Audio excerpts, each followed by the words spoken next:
Hi guys, good morning. So napansin ko na hindi na maganda yung kapit ng preno ko. So tumutunog na siya. Naririnig ko yung parang kumakaskas na bakal. Tapos chinek ko yung aking brake pads dito sa harap. Manipis na pala. Ayan, sana makita. Ayan o, bakal to bakal na. So ngayong araw magpapalit tayo. Yan, syempre walang iba kundi C-Works. Ayan, brake pad. Okay. Ganda ng review nito. Okay, so kung naghanap ka ng brake pad or gusto mo magpalit ng quality, ayan, made in Japan to. Okay, check out mo dyan sa may yellow basket habang may stocks pa. Ito lang naman tatanggalin mo dyan.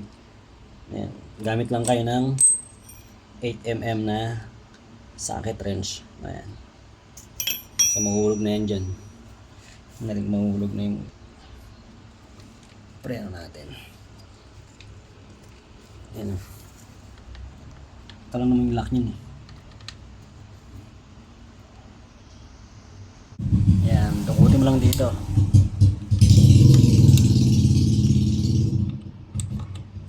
Mahuhulog na yan. Yan.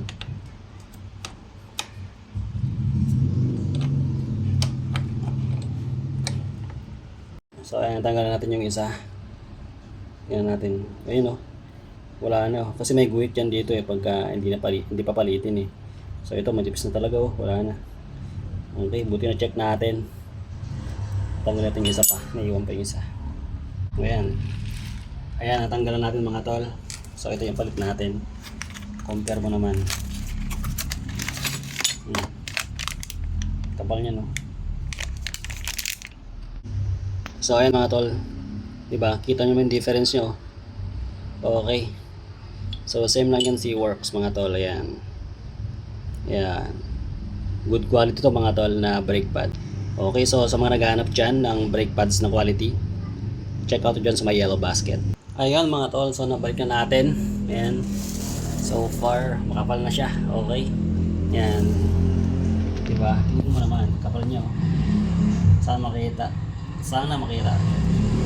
Okay, ride safe.